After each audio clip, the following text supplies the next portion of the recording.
ensinamentos que foram colocados aí para a gente desde a época de Jesus.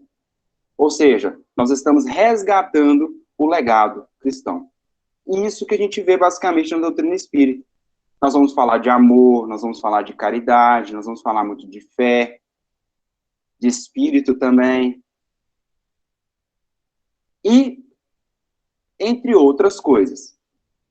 E falar sobre o espírito de volta à vida espiritual é uma tarefa que, para um espírita, tem que ser algo assim. É desafiador? É demais. Porque mesmo que a gente tenha essa ideia, né, de que a morte não existe, essa ideia ainda fica meio, nossa, a gente fica um pouco aflito, né, de pensar, nossa, eu vou morrer, essa coisa do tipo. Calma. Vai sim. Mas a morte que a gente está falando aqui não é o fim de tudo.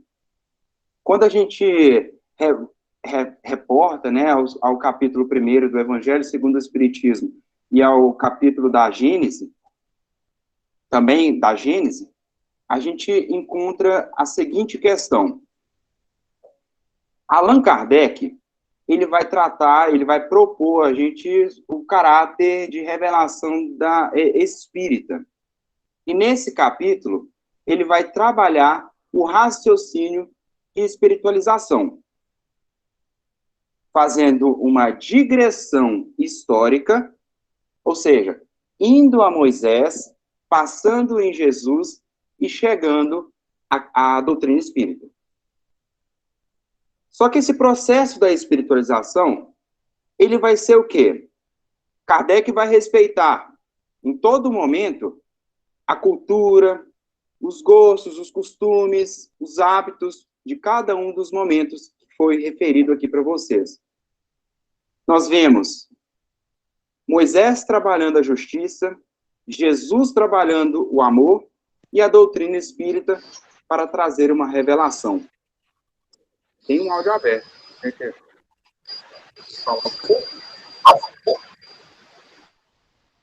E para vocês, pessoal, tá dando microfone. Ângela.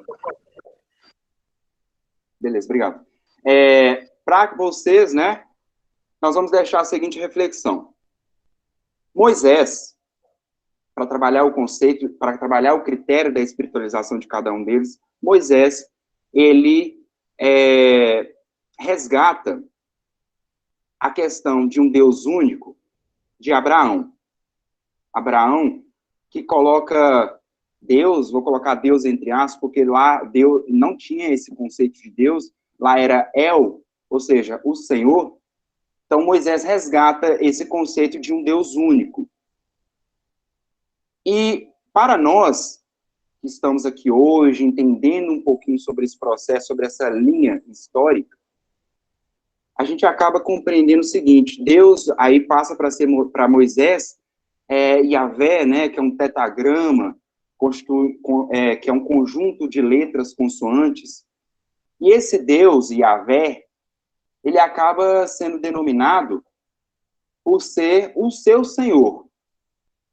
Aquele que faz lá o processo de retirada do povo do Egito e também do processo de retirada do povo lá da casa de servidão.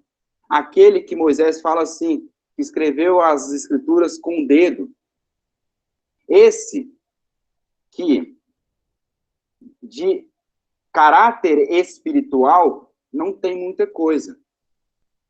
A gente vai ver um Deus legislador, um Deus que veio legislar. Então, nós não vemos em Moisés uma característica muito voltada à transcendência, ou seja, a questão de ir para um plano ou de ir para um outro mundo, nós não vemos isso.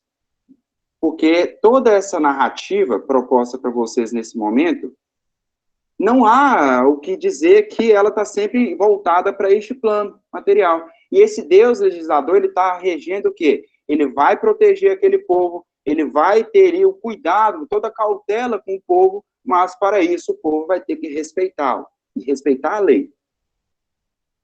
E essa lei, pessoal, nós conhecemos aí, né, um pouquinho delas por meio dos 10 mandamentos, ela vai resgatar o seguinte, olha para vocês verem o seguinte, que há uma coisinha nesse mandamento que muitos devem ter lido e passou despercebido, ou seja, não compreendeu na sua ideia que a gente está falando de algo material, né? Ou seja, vida longa, mas vida longa ao lado de um Deus.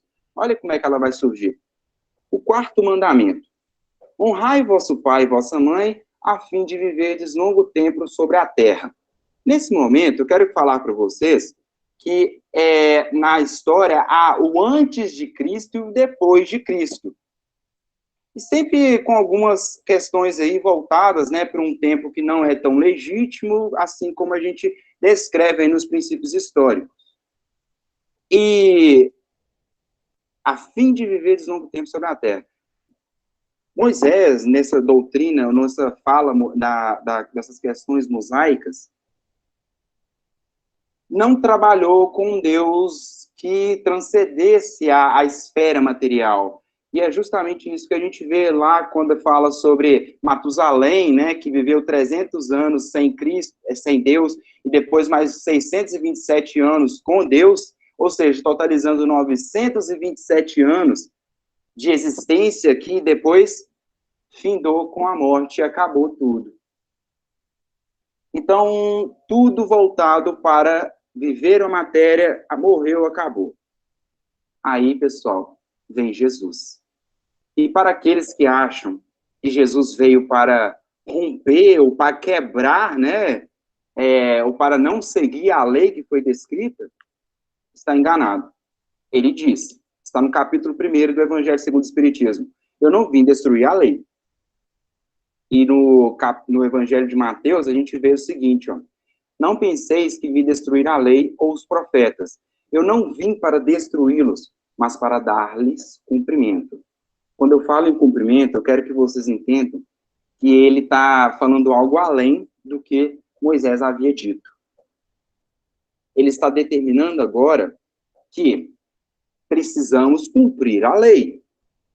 E que eu não vou ferir ninguém, não vou ferir, eu não vou acabar com o que foi dito, não vou fazer nada do tipo. Eu vou cumprir a lei. E observe, quando a gente iniciou, eu falei assim, Moisés veio com a questão da justiça e Jesus com o amor. E é essa a acepção da passagem, né? Ou a gente pode compreender que a passagem de Cristo neste plano vai ser voltada aí para a construção dos ideais inerentes ou ligados ao amor. Pois bem, e foi isso que ele veio cumprir. E esse cumprimento, observem o que vai vir depois. Porque eu vos digo a verdade, que o céu e a terra não passarão antes que tudo que está na lei seja cumprido perfeitamente. Então, olha, você não viu figura de céu e terra, você viu terra. Céu, provavelmente, você não viu lá na estrutura mosaica. E aqui há já uma referência de que existe um plano, um outro plano. E sabe como que isso fica bem firmado? Quando Jesus tem um diálogo com Pilatos. Quando ele fala assim, ó, meu reino não é deste mundo. Ou seja, nesse diálogo com Pilatos, quando Pilatos pergunta, és o rei dos judeus? Então ele responde, meu reino não é deste mundo. Se o meu reino fosse deste mundo, a minha gente houvera combatido para impedir que eu caísse nas mãos dos judeus, mas o meu reino ainda não é aqui. O que isso quer dizer? Por que o meu reino não é deste mundo? Alguém teria uma colocação? Aí eu deixo aberto. Querem falar? Por que o meu reino não é deste mundo? Jesus está confirmando nessa passagem que há outra coisa.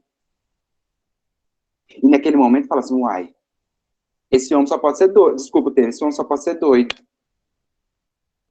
Como assim não tem outro mundo? Que mundo é esse?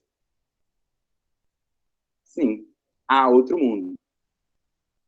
E eu vim para trazer aquele legado, né? Eu vim para fazer o quê? Eu sou o caminho, a verdade e a vida, não é? Pois bem, e é justamente isso que eu vou trabalhar. Meu reino não é deste mundo, mas eu vim para ele para instruí-los no caminho e do bem, né? Ou para, pelo menos, trazer e propor a vocês uma perspectiva diferente da que foi proposta para vocês anteriormente. E é justamente isso. Então, olha, eu não vim, este aqui não é meu reino. E a gente já está abrindo espaço para o entendimento que na casa de meu pai há várias moradas. E o que ele disse, senão eu não vou teria dito. Aí a gente pensa, morte? Então, se eu morrer, eu vou para um outro plano. Uai, então isso já fica assim, né? Já fica aquela coisa, aquela incógnita. Se eu morrer, eu vou para outro plano, assim como esse cara veio de lá também? Uai, o que está acontecendo? E é isso que acontece quando a gente fala sobre a ressurreição de Jesus. Por que eu coloquei ressurreição? Primeiro, compreenda o seguinte: o termo ressurreição foi um termo que foi, na verdade, construído porque uma pessoa não gostou do termo correto. Em 553 depois de Cristo, vamos trazer o conceito, o conteúdo histórico primeiramente.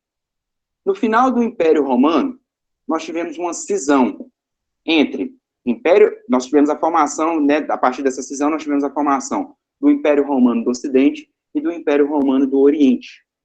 E no Império Romano do Oriente, nós tivemos Constantinopla. Constantinopla como sede, ou como capital. Constantinopla, hoje, nós conhecemos como Istambul. Está lá até hoje. E em Constantinopla, nós tivemos ali imperando, né, o imperador Justiniano. E esse imperador Justiniano, ele tinha poderes sobre a igreja. Por quê? Porque naquele momento, o chefe da igreja, ou seja, o Papa, também era o imperador, por uma relação que nós conhecemos como cesaropapismo. E esse imperador, ele fez o seguinte: ele arranjou uma crush. Desculpa o termo, ele arranjou. Nossa, ele ficou assim, fascinado por a mulher. E a mulher, pessoal, na época, pelo termo, né, vamos reportar, sem cometer anacronismo histórico, a mulher era uma devassa. Diga de passagem, até mesmo a gente pode citar que ela é uma profissional do sexo. E esta mulher era, digamos assim, não era, vamos colocar, não era flor que se cheire, né? Era uma mulher que tinha ali uma relação bem desastrosa, né? Enfim, com o processo todo que ela havia vivido. E aí, olha o que aconteceu. O imperador arranjou uma crush, ele então ficou com ela, os dois se uniram, e a mulher, quando se uniu com o imperador, mandou matar todo mundo que havia ficado com ela ali naquele processo, daquela labuta, naquele trabalho. Mandou matar todo mundo, escravos, profissionais do sexo, mandou matar todo mundo. E aí, chegando no Império mesmo, tinha um conceito ali de doutrina essência. Nessa doutrina essência, havia o termo reencarnação, como a gente conhece hoje. Talvez com algumas alterações, mas como um termo que nós conhecemos. E essa reencarnação, pessoal, ela deixou essa mulher muito, mas muito perturbada. Então, ela convenceu o imperador a formar o segundo concílio de Constantinopla, no ano de 1553 depois de Cristo. Ou seja, século VI. E essa mulher, gente, fez com que o imperador mudasse o termo de reencarnação para ressurreição. Esse termo para ressurreição voltava um princípio helenístico que destacava a figura de um céu e do inferno. Do céu e do inferno. E eles utilizaram essa rogativa para impor medo nas pessoas. Aquele que não cumprir a lei vai para o inferno. É isso. E aí, o que choca a gente nesse final, por que que a mulher pediu para trocar o termo de reencarnação para ressurreição? Bom, porque ela tinha medo de voltar em outra vida como escrava. Pois bem, voltando ao nosso tema, né, para tirar, só para deixar, né, essa curiosidade, para destacar essa curiosidade para vocês, voltando ao nosso tema, nós entendemos o seguinte: a gente acabou de ver que Jesus falou que ele não é deste reino. E durante a passagem dele aqui, ele destacou várias vezes sobre esse princípio. Tanto é que esse legado chegou até Paulo, porque ele escreveu isso. Olha, sobre a questão da ressurreição de Jesus. Se não há ressurreição dos mortos, argumenta o apóstolo Paulo, também Cristo não ressuscitou. Quando eu falo ressuscitar, gente, eu estou falando porque eu estou tirando isso do conceito lá da própria Bíblia, da palavra mesmo. Tá? Isso foi descrito. Isso está lá. Eu não vou mudar esse conceito porque está lá. Tá bom? A gente vai trabalhar com isso porque para não ferir a autenticidade do processo. Então, ó, também Cristo não ressuscitou. Mas se Cristo não ressuscitou, é vã a nossa pregação, vã também a vossa fé. E nós aqui estamos como falsos testemunhos de Deus, porque contra Deus depusemos que ressuscitou a Cristo. Pois, se os mortos não ressuscitam, também Cristo não ressuscitou. Não adianta, gente, não adianta, ou não adiantou, não adiantava, perdão, Jesus ter falado aquelas coisas com as pessoas e simplesmente ter, né, desencarnado e depois não ter dado, né, a prova de que realmente o que ele disse é verdade, é verídico. E ele fez, porque ele comprovou. A gente poderia citar assim, Jesus, um grande cientista, aquele que usa um método científico, aquele que destaca o quê? Aquele que estuda, aquele que propõe hipóteses, aquele que propõe ensinamentos, ideias, e que, no final de tudo, experiencia aquilo que havia dito. Jesus fez isso e mostrou-nos a partir do seu retorno a este plano. E vamos concluir uma ideia aqui. Se Jesus retornou, ele então comprovou a seguinte questão: a vida não inicia no berço e nem termina no túmulo. A vida é uma continuidade e a morte é apenas uma fase, um processo, uma faixa linear, um limiar de separação entre um plano físico e um plano que daqui a pouco nós vamos chamar de espiritual. E observe a ideia. Quando Jesus fala assim,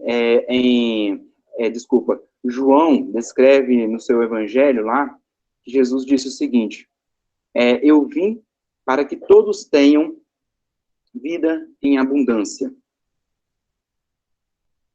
E ele deixou isso bem claro. Eu vim para que todos tenham vida em abundância. Eu vou ter vida em abundância. Vou. Já foi me passado isso. E a ideia, gente, que eu estou citando para vocês, é o que impera. É o que nós devemos entender. A morte só é um nome. Aquilo que a gente tanto trabalha na ciência, se você retira alguns nutrientes que vieram da terra, um dia esses nutrientes retornarão para o ciclo natural deles. Mas por quê? Porque estamos falando de matéria. A alma, para ela chegar num critério, ou num patamar evolutivo mais ascendente, ela precisa estar imersa à carne. A gente poderia até citar que o corpo físico seria um santuário da alma, em que aqui a gente tem a oportunidade de aprender. E ele quis dizer isso tudo. Eu vim para que todos tenham uma vida em abundância.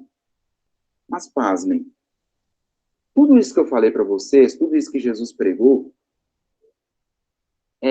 ficou ainda, ou ficaram ainda, muitas coisas subentendidas.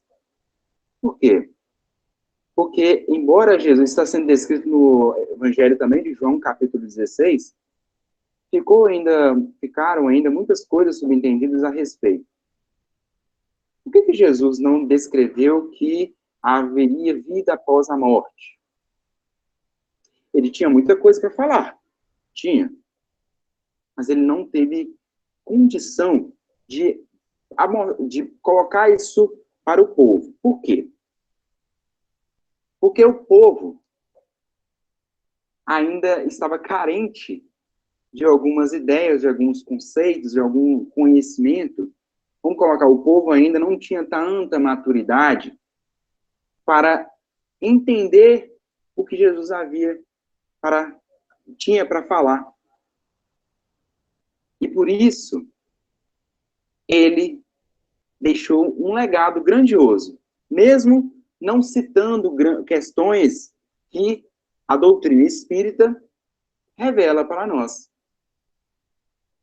Então, Jesus trouxe mas um grande ensinamento. Mas ele ainda não teve condição de mostrar para o povo uma realidade, assim, que ele tinha tanta vontade de falar, mas não tinha condição, porque o povo ainda não estava preparado para receber a ideia. Por isso, a gente vê aí, por que Jesus falava por meio de parábolas? Para que o povo pudesse entender, são historinhas. É igualzinho, gente, a gente ensina para uma criancinha. Vamos colocar assim, a gente coloca uma criança numa creche ou numa escolinha para dar início à alfabetização dela.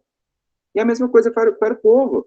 A gente tem um guia, a gente tem um mestre, um grande professor que está aqui para nos ensinar sempre a verdade, que veio para ser o caminho, a verdade e a vida, que veio para falar que nós temos vida em abundância, que veio para dizer que somos capazes de quê? De superar esses obstáculos e alcançar um outro patamar. Ele deixou isso. Mas ainda o povo não conseguiu compreender com tanta noção esses termos. Bom, chegamos, portanto, no século XIX, na ascensão do conteúdo espírita, a partir dos fenômenos, a partir da inserção nesse processo do nosso irmão ou amigo Allan Kardec. Nós tivemos, então, a construção daquilo que Jesus não teve condição de trabalhar quando esteve aqui. Nós tivemos e ainda temos a oportunidade de prestigiar a revelação proposta pela doutrina espírita.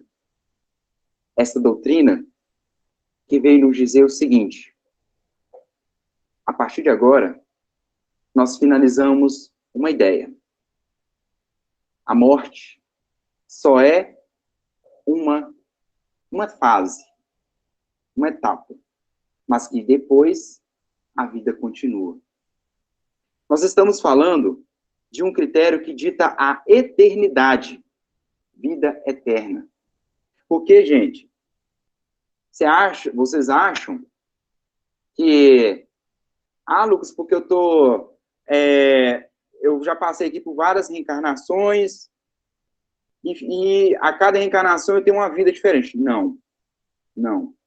Deus te criou e você é do jeitinho. Você é aquele espírito.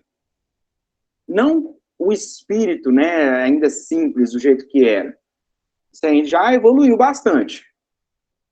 Mas você ainda tem aquela vida, ou esta vida. O que você vai ter que fazer é o seguinte: você vai reencarnar, né? É necessário reencarnar. Daqui a pouco eu vou explicar o porquê. Para evoluir, por exemplo. Então, a doutrina espírita dita, eu vim não.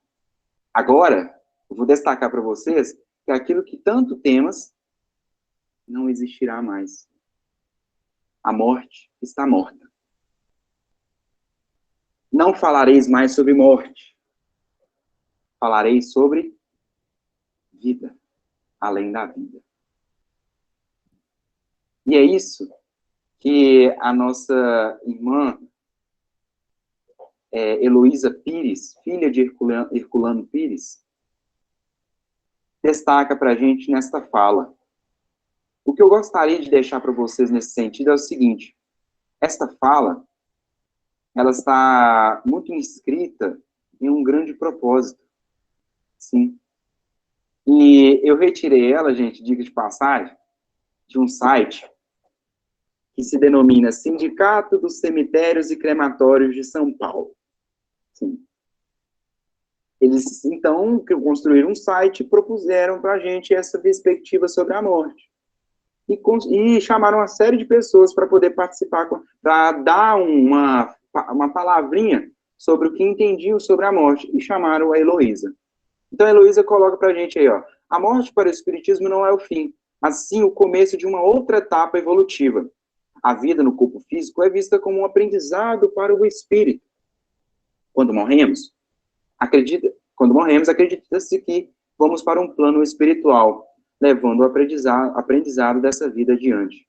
Então, nós vamos desencarnar, mas temos certeza de que aqui nós estivemos e construímos algumas questões que vão ser necessárias para nós utilizarmos aí nas provas dessa vida. Então, basicamente, é isso que ela quis dizer. Nós somos aprendizes. Estamos aqui para aprender. Eu não sei demais, eu sou sempre o quê? Um aprendiz. Citarei aqui Sócrates, no seu legado aí para a filosofia. Se queres alcançar a sabedoria, abstenha-se da ignorância e sempre esteja disposto a aprender. Não com um conhecimento que esteja, assim, unidirecional, mas que esteja aí ciente que várias questões podem ser compreendidas nessas provas, nesses desafios, e vós sois capazes de entender. Nós somos capazes. Por mais que a gente ainda esteja muito na ignorância, muito no egoísmo, no orgulho, a gente é capaz de perceber. Vós sois luzes. Se a luz que brilha dentro de mim, brilha em você, está aí dentro, e eu ainda não consegui perceber ela, é porque eu preciso fazer um trabalho comigo. Eu preciso, por exemplo, conhecer a mim mesmo, fazer o autoconhecimento, para despertar, ou para deixar com que esse brilho que está aí imerso possa abranger o que você realmente é em essência. E aí ela termina essa fala aí falando sobre também se crê na reencarnação e na individualidade da alma. Aí quando a gente vai na questão de número 167 do Livro dos Espíritos, a gente vê Allan Kardec perguntando o seguinte: qual é o objetivo da reencarnação? Expiação, aprimoramento progressivo da humanidade. Sem o que, onde estaria a justiça? Ele está falando sobre justiça divina. Justiça essa que prega basicamente a lei de causa e efeito. E a reencarnação, basicamente, é esta ideia. Mais à frente, eu vou citar para vocês esse conceito extraído do livro Céu e Inferno, lá pelo Código Penal da Vida Futura. Tem a expiação lá. Eu vou citar para vocês mais detalhadamente esse princípio. E sobre individualidade, pessoal. Cada alma é única e mantém suas características no plano espiritual. Você é um ser único. Você é único. Não existe outro Lucas. Eu sou único. E eu vou passar para outra prova e vou continuar sendo o espírito. Eu em espírito. Talvez não o Lucas. Eu em espírito. É isso. E tudo que a gente vai compreender nesse momento é que a doutrina espírita veio para ajudar a gente a compreender que fora da caridade não há salvação.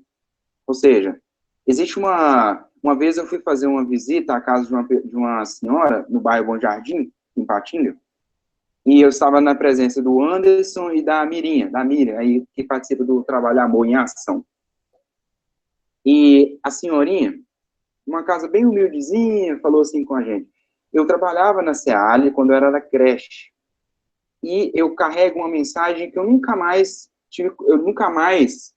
tive coragem de descartar ela, uma mensagem do Dr. Bezerra de Menezes, que fala assim, como contexto geral: o pouco que você pensa que faz, para Deus é muito. Nós temos que ter, gente, orgulho do que fazemos de bem. Isso é bom, isso não é ruim. Isso é bom porque demonstra, gente, que você é capaz de aprender, você está sendo capaz de aprender, e também está sendo capaz de exercitar o que Jesus veio pregar aqui, o bem, o amor, a caridade ao próximo. Não é isso que ele destacou lá atrás? Eu vim para cumprir a lei. E eu vim para cumprir a lei? Vim. Por isso que eu estou exercitando esses princípios, esses ensinamentos. O legado está aí para a gente utilizar. Nós vamos utilizar. Cada um no seu tempo, de vislumbrar o conteúdo, mas nós vamos conseguir entender e abraçar o que foi dito.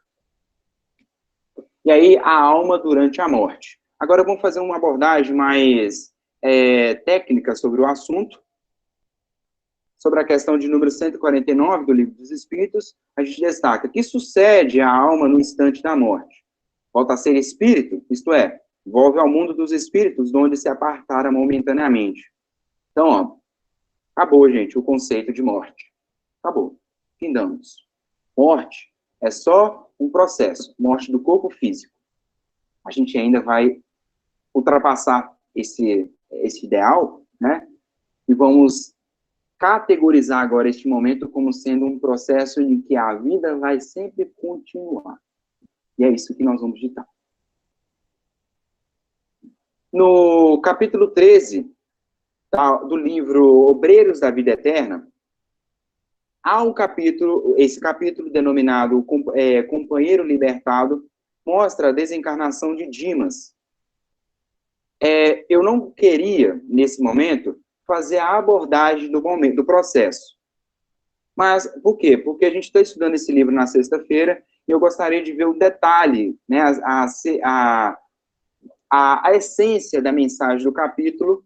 Gostaria que vocês também visualizassem isso no estudo de sexta-feira. Então, vou deixar esse capítulo para vocês. A imagem em si já desperta para vocês o seguinte: Dimas, em corpo físico, está no processo do desencarne. O Dimas, este homem, que aqui, quando esteve, trabalhou muito aí, né, teve uma vida bem pesada, vamos colocar assim, teve desafios aí voltados, né, para ajudar aqueles que precisavam dele, ele ajudou bastante, trabalhou a mediunidade, só que ele teve uma desencarnação diferente de André Luiz. O André Luiz até fica assim perguntando, né, porque o processo dele foi assim: ele teve uma desencarnação provavelmente proveniente, né, de um processo gastrointestinal, de uma doença gastrointestinal, que ele possa citar até um câncer. E o André Luiz, ele teve um processo semelhante, mas o dele, ele próprio reconheceu que foi pelo suicídio indireto, como ele determina no livro. E ele fica perguntando para o guia ali sobre essa questão, e o guia nada responde. Inclusive fala assim: André, eu não conheço o seu processo. Então ele foi assim, sabe? Por quê? E aí ele compreende assim no final assim: nós não podemos determinar, aí eu dando spoiler, nós não podemos determinar que a sua morte, que o seu desencarne será igual ao dele. Não, não é assim. Cada um vai ter um processo diferente.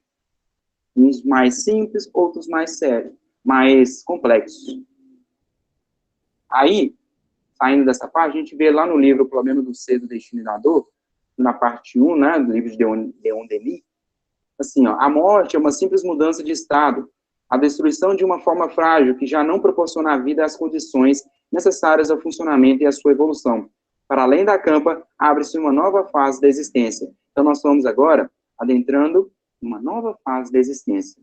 Uma fase, pessoal, que para alguns pode ser bacana, pode ser simples o entendimento, mas que para outros pode ser bem desafiador. Por que pode ser bem desafiador? Porque, assim, algumas pessoas, olha essa lâmina, a observação comprova que no instante da morte, o desprendimento do perispírito não se completa subitamente, e se opera gradualmente com uma lentidão muito variável conforme os indivíduos. É o que eu falei lá do Dimas. Cada um vai ter um processo diferente. Cada um. Uns mais simples, outros mais rigorosos, como é ditado aí na questão de número 155 do Livro dos Espíritos, do item A. Em uns é bastante rápido, podendo-se dizer que o momento da morte é também o da libertação, que se verifica logo após. Em outros, sobretudo naqueles cuja vida foi toda material e sensual, o desprendimento é muito menos rápido, durando algumas vezes dias, semanas, até meses, o que não implica a existência no corpo a menor vitalidade, nem a possibilidade de um retorno à vida. Então, a ideia ficou clara, que cada um vai ter um processo diferente, e que para alguns pode ser um processo ainda doloroso. Citamos aí o caso dos materialistas, daquelas pessoas que cometem um suicídio, que ainda tem muito fluido vital aí, e a ligação com o corpo físico ainda é muito intensa quando comete o ato, como nós vamos ver agora na próxima lâmina. Pois é, pessoal, chegamos numa lâmina desafiadora. Bom, estamos no mês em que se dita o combate ao autocídio ou ao suicídio. Bom, processo desafiador, sim. Temos aí várias pessoas, né, milhares de pessoas aí no plano terrestre, que estão padecendo aí de problemáticas psicoemocionais e que precisam de apoio. E que essas pessoas que estão nesse estado também precisam buscar apoio. Porque a desencarnação dessas pessoas é muito dolorosa. E o desprendimento, como eu falei, do corpo físico, por ter ainda fluido vital ali, é doloroso. Então, é isso que ele vai falar na lâmina. E o que eu quero dizer para vocês, como uma mensagem para levantar a autoestima daquele que almeja, né? Ou daquele que está com esses pensamentos em mente. Existe, no ano passado, para este ano, circulou muito na mídia uma música que que tem aí como compositor o comediante o Whindersson Nunes, na voz da cantora Priscila Alcântara, Girassol. E existe uma fala nessa música que eu quero deixar ela muito, mas muito precisa para vocês. Uma passagem. Eu quero ser curado e ajudar a curar também. Eu quero ser melhor do que eu nunca fui. Fazer o que eu posso para me ajudar. Ser justo e paciente como era Jesus. Eu quero dar valor até o calor do sol. Que eu esteja preparado para quem me conduz. Que eu seja todo dia como um girassol, de costas para o escuro e de frente para a luz. A luz que brilha dentro de você, a luz que brilha dentro de mim e brilha dentro de você, e daquele que está padecendo, né, desse processo, desse problema, é tão intensa que às vezes a gente dá vazão para outras coisas, mas a luz, brilha a vossa luz, a luz está aí, ó, para ser contemplada. As belezas da natureza para ser vividas, o amor para ser experimentado, o amor a si mesmo, o amor ao próximo, a causa do bem, a fraternidade, a caridade. Está aí para a gente fazer. Então, ao invés de adentrar no problema, tentando, né, aliviar a dor, cometendo um suicídio, vamos enfrentá-la. Mais que seja desafiador, vamos enfrentá-la. Porque assim, nos tornaremos mais sábios, mas vamos alcançar um patamar de aprendizes. A dor não está aí, não é à toa. Ela veio para nos educar. Peça ajuda. Cuide-se. Mecanismos da desencarnação. Então, aí a gente vai ter, né, a transição do plano físico para o plano espiritual. Esta acontece com o desligamento dos laços perispirituais e, quando se completa, o moribundo encontra-se em estado de inconsciência. O processo de transição pode ser mais ou menos duradouro, segundo as condições espirituais dos encarnantes e o gênero de morte. Então, o que vocês acabam de compreender aí, o moribundo encontra-se em estado de consciência durante o desencarne, né? Eu poderia citar aqui uns mais, outros menos, né? Como a gente já tem ouvido aí nos estudos. Mas o estado de inconsciência nesse processo, ele se faz, né? Até mesmo para que ele possa se recompor, vamos colocar assim. Principalmente um espírito que está passando por um processo bem desafiador aí em vida, né? Uma doença terminal. Então, quando ocorre o desencarne, ele ainda passa por um processo de ficar inconsciente, né? Para poder recuperar essas energias, né? Ou para poder cair em consciência de fato. E esse que é o processo, pessoal, que eu tenho para citar para vocês. Muito cuidado quando chega, isso é muito destacado naquele capítulo do livro, Obreiros da Vida Eterna, né, Cumprir Libertado, Fábio Dimas.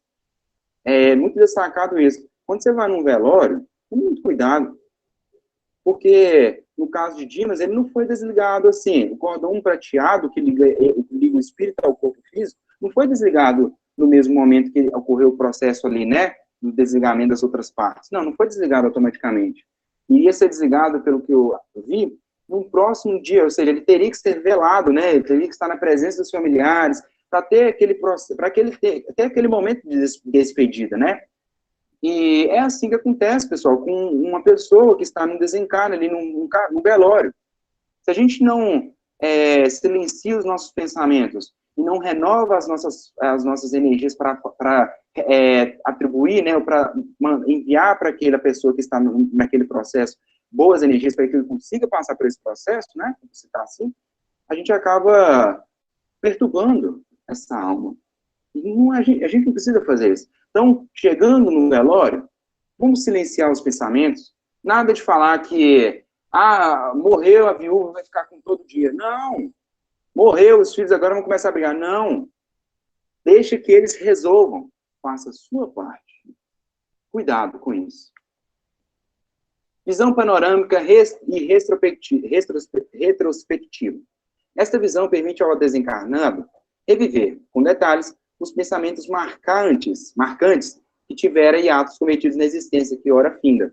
Ideias insignificantes que tiveram e atos mínimos desfilam absolutamente precisos, revelados de roldão, como se existisse uma câmera ultra rápida instalada no seu interior, projetando na mente um filme cinematográfico que inopinadamente vai se desenrolando. Então, é aquela estrutura, né? Por que o espírito tem medo de morrer? Vocês já se perguntaram por causa disso? Vocês já se perguntaram? Por que o espírito tem medo de morrer? Desencarnar? Medo de acessar essa consciência que provavelmente ainda está muito, muito pior. Medo. E esse medo... Ô, Lucas, Oi? Uma vez o Raul Teixeira, há bastante tempo eu escutei dele, nunca esqueci ele. Ele sempre fala que ele não tinha medo de desencarnar, ele tinha vergonha de quando chegasse do outro lado, ele ver que ele poderia ter aproveitado melhor o tempo, né? Então ele não tinha medo, a preocupação era outra, né? Isso. Então, quando eu falo medo aqui, eu quero dizer o seguinte, cria-se uma consciência de culpa, e essa consciência de culpa, né, ela é perturbadora para o espírito. Então, é justamente isso, Cida. Muito obrigado pela fala. Muito obrigado por ter contribuído. Então, é justamente isso, pessoal. Esse receio, né, essa questão aí, a gente precisa lidar com ela. Porque amparo a gente vai ter demais. Amparo. Olha, o auxílio de trabalhador espiritual, aquele que está no trabalho do bem, pessoal, que na hora que desencarnar, pode ter certeza que aquelas almas bondosas que estavam ali contigo no momento do trabalho do bem, elas vão estar com você sempre, o laço de gratidão, por terem cumprido o que a lei dita. Gratidão.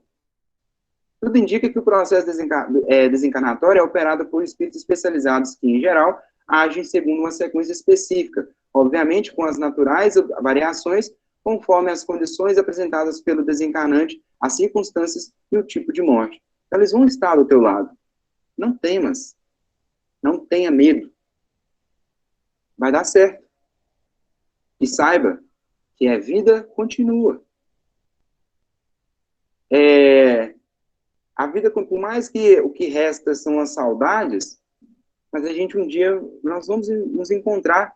Não é isso que dita a música? Muitos rostos se foram, muitos rostos virão. Apesar da distância, unidos de coração. Então, nós vamos estar unidos em pensamento, um dia próximos em espírito. Não temas. Existiria um julgamento após a morte? É o ser que se julga. Deus colocou a lei do amor dentro de cada um, criatura criada. Deus não é um homem, é uma força, é uma luz. A pessoa é que se julga. Tanto que, quando a pessoa não se conscientiza, nasce bem e só vai se julgar quando amadurecer.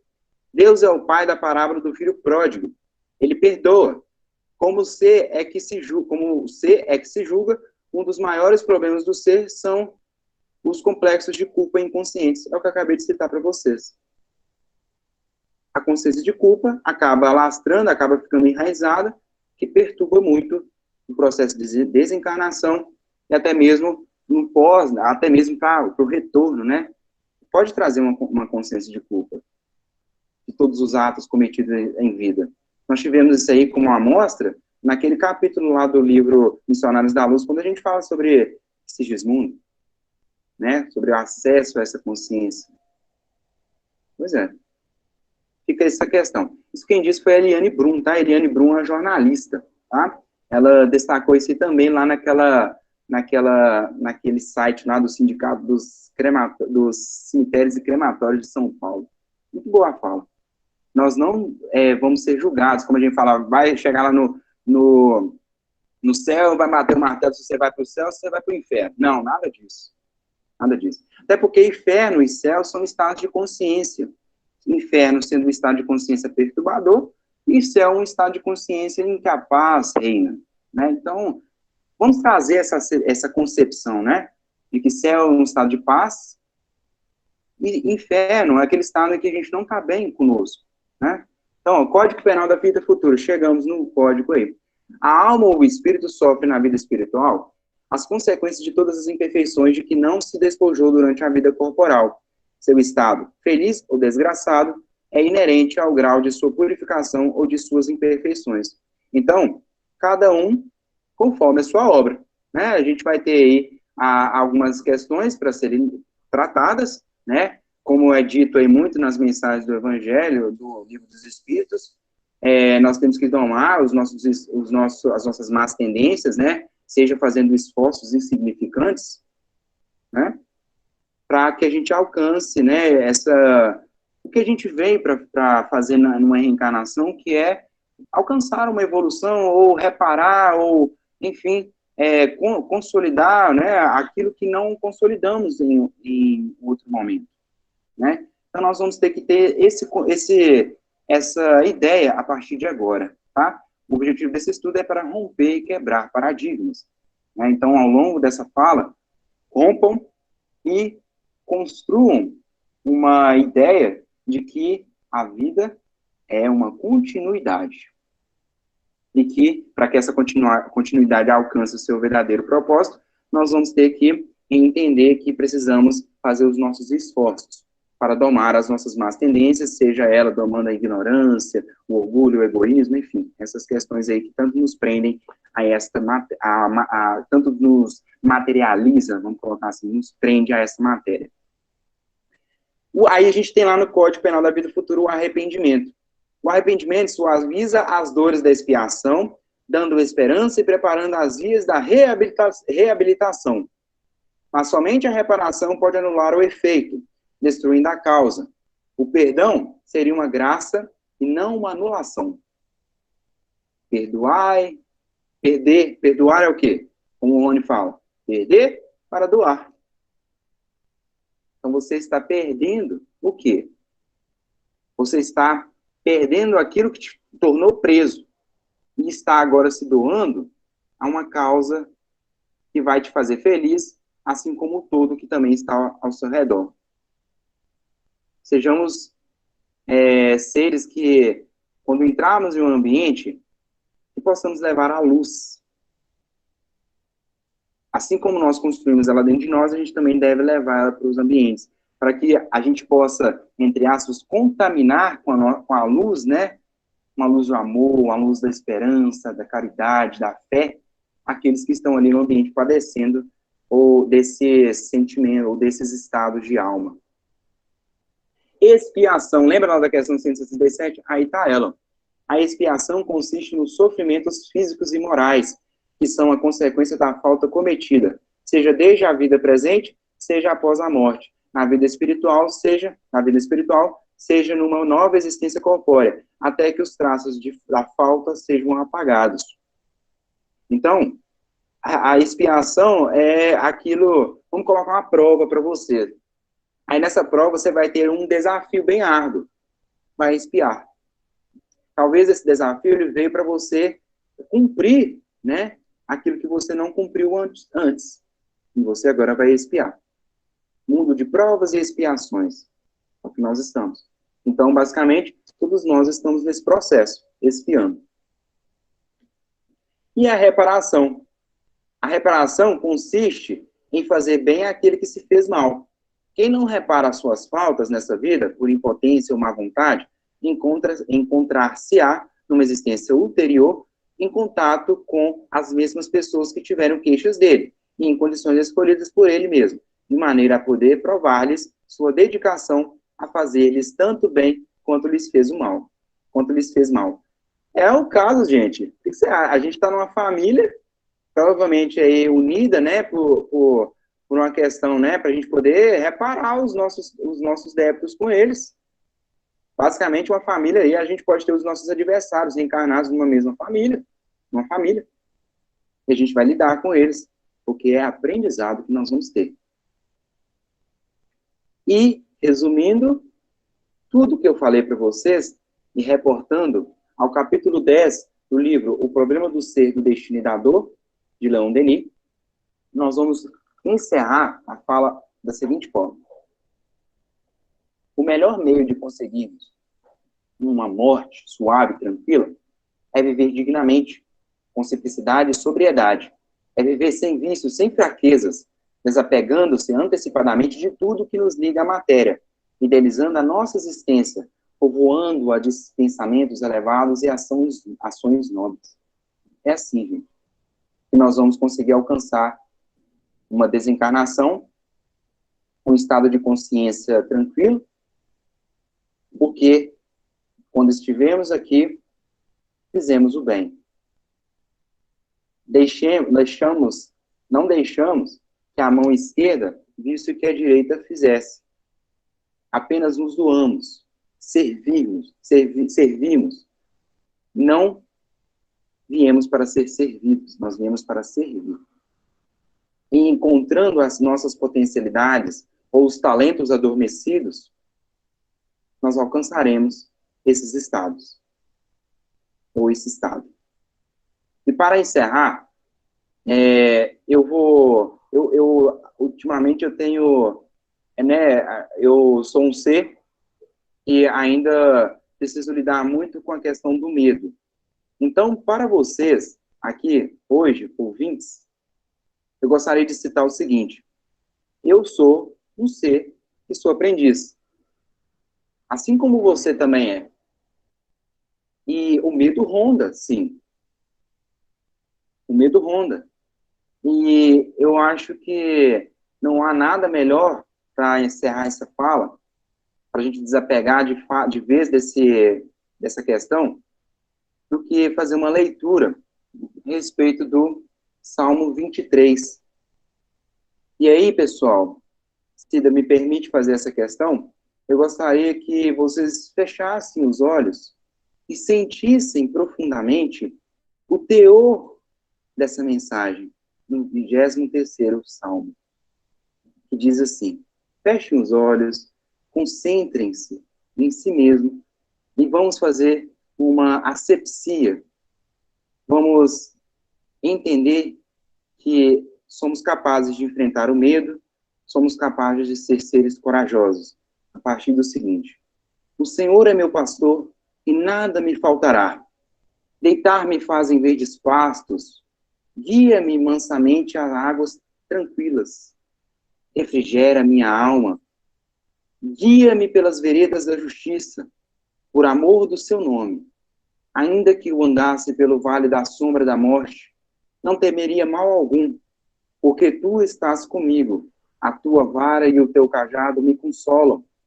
Preparas uma mesa perante mim, na presença dos meus inimigos, unge a minha cabeça com óleo, o meu cálice transborda. Certamente que a tua bondade e a tua misericórdia me seguirão todos os dias da minha vida, e habitarei na casa do Senhor por longos dias. A mensagem da noite é esta: a vida é uma continuidade. Ela não termina, ela não inicia no berço e nem termina no túmulo. Ela é uma constante. Cabe a nós seguir. O quê? Precisamos ser responsáveis pelo que fazemos, pelo que cativamos, para alçarmos novos voos, rumo a um patamar em que a dor e o sofrimento não sejam tão aflorados, não estejam tão aflorados como está aqui. Vamos nos permitir o autoencontro, o amor, para que a luz possa voltar a brilhar dentro de nós. Muita paz, obrigado. Ô, Lucas, muita gratidão, né, pelas palavras, pela sua reflexão, né, e com certeza principalmente essa mensagem aí do final de Leon Denis, né, e do Salmo, nos traz esse consolo, nos traz esse refrigério da alma. Muito obrigada, muita gratidão. Vamos lembrar os amigos, né, as atividades da semana. Amanhã nós teremos o culto no lar. Será em qual casa, Lucas? Na casa da Roseni do Ceará. Oh, vamos viajar para longe amanhã, né, gente? Que bacana.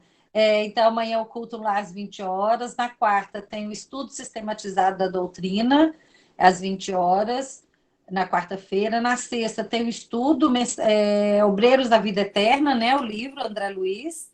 E no sábado tem o trabalho Saúde e Espiritualidade, com a live do José às 14 horas, e logo em seguida com os atendimentos espirituais, né? Todos muito convidados, e nós agradecemos a presença, né? E essa união de toda a equipe SEAL e dos visitantes que estão aí conosco. Gostaria de pedir o José para fazer a prece para nós. E o José está aí, José?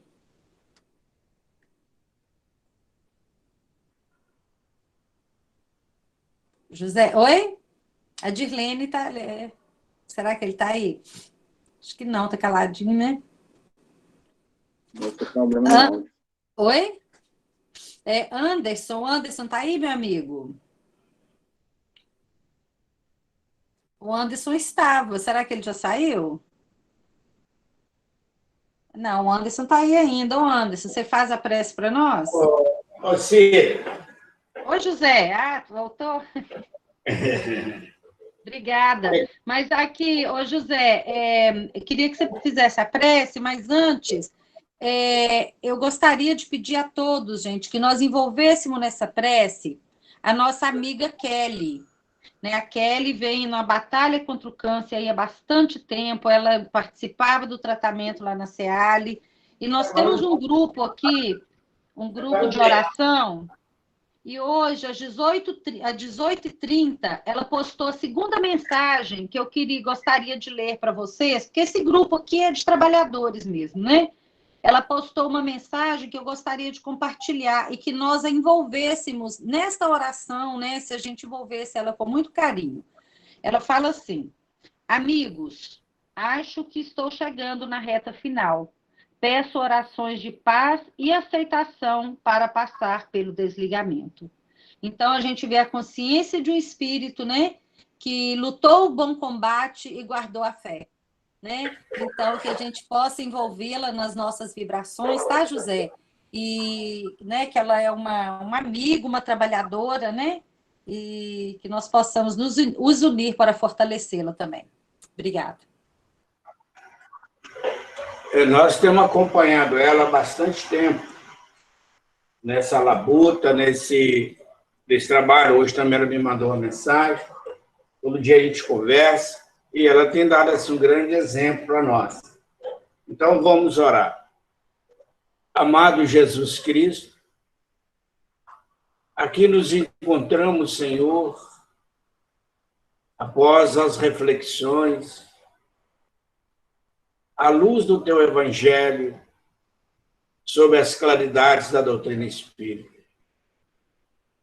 Envolva, Senhor, a nossa Kelly, e todos aqueles, Senhor, que estão na experiência da dor física, da dor moral, da dor espiritual, da dor mental. Em especial, nessa noite, a nossa Kelly, com quem temos aprendido muito a resignação, a alegria, mesmo nos testemunhos mais árduos, Senhor. Que saibamos viver essa doutrina como ela está vivendo, crendo na imortalidade da alma, na vida futura, no despertar do espírito após o sono profundo da desencarnação. Mas que o Senhor possa, Senhor, fazer a tua vontade, porque a tua lei é de justiça, amor e bondade. Por mais fragilidade em que ela se encontra, se o Senhor achar necessário que ela retorne com a saúde, nada é impossível. Porque Jesus fizera tantas e tantas curas maravilhosas. Então nós te pedimos que cumpra a tua vontade, Jesus, em nossa irmã e também sobre nós. Obrigado, Jesus, por tudo, por hoje, agora e sempre. Que assim seja. Uma boa noite a todos. Boa noite, obrigado. Parabéns, Lucas. Belíssima palestra, viu? Parabéns, Cida, pelo seu aniversário. Jesus te abençoe. Obrigada! Parabéns.